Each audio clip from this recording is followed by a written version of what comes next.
दोस्तों, 2 important developments हैं। पहली डेवलपमेंट तो ये है कि भारत ने बांग्लादेश की पनिशमेंट शुरू कर दी है। विदेश मंत्रालय के प्रवक्ता रणधीर जायसवाल ने कहा कि भारत ने बांग्लादेश सरकार के साथ हिंदुओं और अन्य अल्पसंख्यकों पर खतरों और लक्षित हमलों को लगातार और दृढ़ता से उठाया है। क्योंकि वहां पर हिंदू फैमिलीज को बहुत तंग किया जा रहा है, बहुत परेशान किया जा रहा है। इसी वजह से जो है वो गौतम अडानी जो है उन्होंने भी जो इलेक्ट्रिसिटी उनकी कंपनी की तरफ से दी जाती है बांग्लादेश पे, उसके लिए उन्होंने एक लंबा चौड़ा बिल भी जो है वो बांग्लादेश को भेज दिया। बहादुरी बेवकूफी में जमीन आसमान का फर्क है। आप बहादुरी दिखाओ, अपने मुल्क के अंदर इनकलाब लाना, मुल्क में लाओ। आप दूसरी कंट्रीज को क्यों हिट कर रहे हो भाई? नमस्कार दोस्तों, जैसा कि आप जानते हैं कि पिछले कुछ समय से बांग्लादेश में हिंदुओं के ऊपर अत्याचार की खबरें आ रही हैं। अभी हाल में बांग्लादेश इस्कॉन प्रमुख को गिरफ्तार कर लिया गया है, जिस पर भारत सरकार ने कड़ा प्रतिरोध जताया है। विदेश मंत्री जयशंकर ने साफ साफ कहा है कि बांग्लादेश को अपने अल्पसंख्यकों को सुरक्षा देनी चाहिए।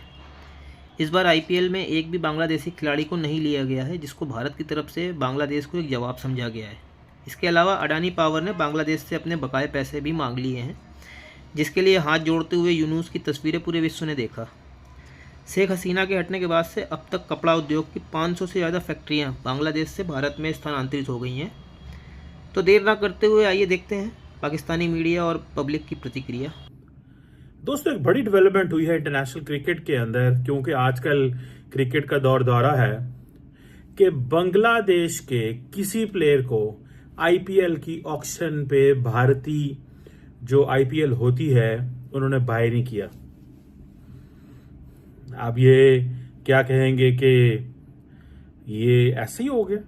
नहीं, ये भारत के जय शाह साहब ने, अमित शाह साहब ने, नरेंद्र मोदी साहब ने, डॉक्टर जयशंकर साहब ने, ये मोहम्मद यूनुस साहब और बांग्लादेश को सबक सिखाया कि हम जब मर्जी तुम्हें बाइकआउट कर दें, जब मर्जी तुम्हें निकाल दें, और हम डिटरमिन करेंगे कि तुमने खेलना या नहीं खेलना।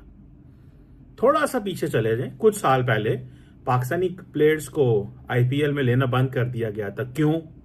India is using IPL as a tool. मैं दावे के साथ कह सकता हूँ $850 बिलियन इनके पास रिजर्व नहीं पड़े हुए भाई। ये इलेक्शन करवाएंगे कि अडानी को देंगे? अडानी को कैसे मना सकते थे? अगर इनका कारोबार चल रहा होता, अगर इनके टके की वैल्यू 3 रुपए होती, ये इन पे कर्जा भी ना चढ़ता, ये दे सकते थे। जिस तरह हम अमेरिका के लिए कॉलोनी है, इसी तरह बांग्लादेश इंडिया के लिए कॉलोनी है, और इंडिया चाह रहा था कि वहाँ पे उसी का ही असल रसूख हो, जिस तरह अमेरिका हमारे पाकिस्तान में अपना असल रसूख इस्तेमाल करता है। तो उन्होंने अपने फ़वाइद के लिए, अपने फ़ायदे के लिए बांग्लादेश में इन्वेस्ट किया ताकि हमारा राज रहे वहाँ पे, और उन्होंने अपने पैसे के बलबूते पे ये किया है, और हसीना वाजे ने ये करने दिया है। बांग्लादेश का इलेक्शन नहीं होने जा रहा है, इनके पास पैसा नहीं है और इनको नहीं कोई भी देगा पैसा। ये अगर अमेरिका के गुलाम बनेंगे, उनको फिर पैसा वहां से मिलेगा। और अमेरिका भी इतना पागल नहीं है कि अपने इतने बड़े स्टेक होल्डर को, इंडिया को छोड़ के, अपने दोस्त को छोड़ के बांग्लादेश की तरफ आएगा। अब इनके पास जो 14 बेड़ी जहाज बचे हैं जिसपे ये तिजारत करते हैं ना, ये अडानी अब उसको लेगा। ये आप देखते जाए आगे होता क्या है। बांग्लादेश में अभी पिछले दिनों जो हंगामाराई हुई है, उसमें सारा हाथ तो इंडिया का था। इंडिया इसके पीछे है। शेख हसीना को भी सारा सपोर्ट करने वाला वही था, इंडिया ही। फिर उसकी जो गवर्नमेंट है, वो स्टूडेंट ने जो है ना वो गिराई। इस मामले में सारा हाथ इंडिया पे ही जाता है। दूसरे मुल्क जो है ना, उनको ये नहीं, इंडिया को यही लगता है नेपाल और बांग्लादेश ये ऊपर ना जाएं। जहां एक तरफ पाकिस्तान इस्लामिक रिपब्लिक देश ब्लास्फेमी के नाम पर लोगों को मारना, कूटना, काटना, लूटना, पीटना, ये सारी चीजों में पाकिस्तान हमेशा चर्चाएं आम पर रहा। जियोपॉलिटिक्स के नाम पर सिर्फ एक फहरिस्त में रह करके, एक लिस्ट में रह करके बन चुका पाकिस्तान, लेकिन अपने दिल में एक बॉक्स, एक पॉलिटिकल वेंडेटा, एक शायद में भी इमोशनल वेंडेटा वो भारत के खिलाफ हमेशा पालता रहा कि कैसे भारत के ताकत पर पाकिस्तान के हलक से बांग्लादेश निकाला गया। और उसी को पूरा करने के लिए प्रोफेसर डॉक्टर शहीदुज़्ज़मान सामने आए। हालांकि ढाका के यूनिवर्सिटी में इन्होंने कहा कि ये एक बहुत बड़े प्रोफेसर हैं, लेकिन जब सोशल मीडिया पर हमने इनको बहुत खंगाला, इनको बहुत ढूंढा, इनको बहुत सर्च किया, तो पता चला कि ये तो जमात-ए-इस्लामी के बहुत बड़े सरपरस्त हैं, बहुत ही बड़े सरपरस्त हैं। आप प्रोफेसर डॉक्टर शहीदुज़्ज़मान को जब ढूंढिएगा नॉर्मल सोशल मीडिया पर, गूगल पर, यूट्यूब पर, तो वो आपको कहीं भी नहीं दिखाई देंगे, कहीं भी नहीं दिखाई देंगे। लेकिन जमाते इस्लामी के फहरिस्त में उनको ढूंढिएगा तो वो दिखाई देंगे। और उन्होंने बजाते बैठ करके कहा कि भारत ने बांग्लादेशियों के दिल में पाकिस्तान के लिए नफरत पैदा की है।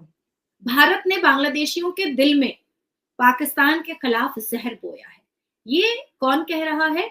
ये प्रोफेसर डॉक्टर शहीदुज़्ज़मान कह रहे हैं, जो जमात इस्लामी के सरपरस्त हैं। और देखिए, सबसे पहले तो जब से बांग्लादेश में इनकलाब चला है, मैं बड़ा क्लोजली इसको फॉलो कर रहा हूँ और मैं इनकी पल पल की जो खबरें उन पे बड़े गहरी निगाह रख के बैठा हूँ कि बांग्लादेश हमारा पड़ोसी मुल्क है, क्या होने जा रहा है उसमें। देखिए, अडानी का ये रिएक्शन आना ही था। अगर मुझे कहीं ना किसी यूट्यूब पे पहले किसी ने मेरा अगर इंटरव्यू सुना, मैंने इस तरह के एग्रेशन का ऑलरेडी पहले पेश गोई कर चुका था कि इस तरह के मामला होने। अडानी ने अपनी ये बिजली पावर सेक्टर को, ये अगर इनसे बिल नहीं दिए जाने, मैंने पहले कह दिया था जब स्ट्राइक चल रही थी, मैंने कहा इनकलाब आ रहा है, इनके 80% जो शेयर हैं वो इंडिया से आए हुए हैं, बांग्लादेश के। पावर सेक्टर अडानी ग्रुप का है। ये आप इस चीज़ को कितने आप गौर से समझें कि अडानी ग्रुप एक ग्रुप है, उसके 70% जो है वो बिजली दे रहा है बांग्लादेश को, इंडियन नहीं दे रहे। मतलब इंडिया की कंट्री नहीं दे रहा, सिंगल पर्सन एक इंडिया का बिजनेसमैन उनको दे रहा है। यहाँ पे थोड़ा सा मेहर भाई आपकी इन्फॉर्मेशन में इजाफा करना चाहूंगी।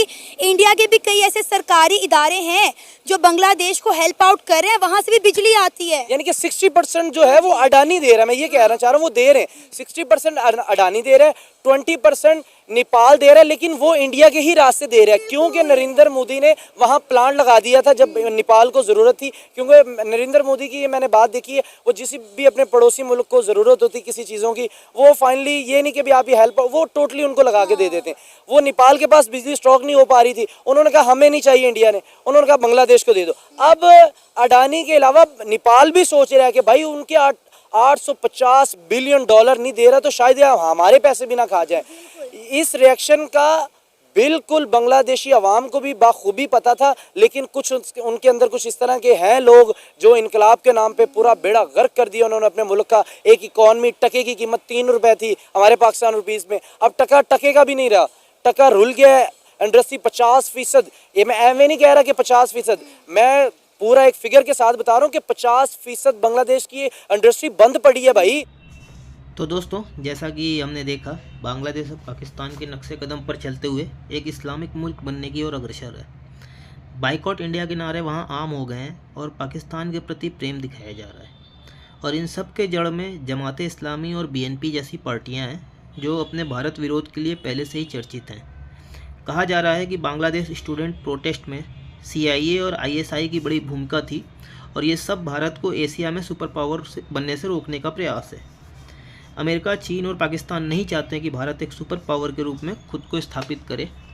इसलिए हम देखते हैं कि पिछले कुछ समय में नेपाल, श्रीलंका और अब बांग्लादेश में राजनीतिक अस्थिरता का वातावरण तैयार किया गया है।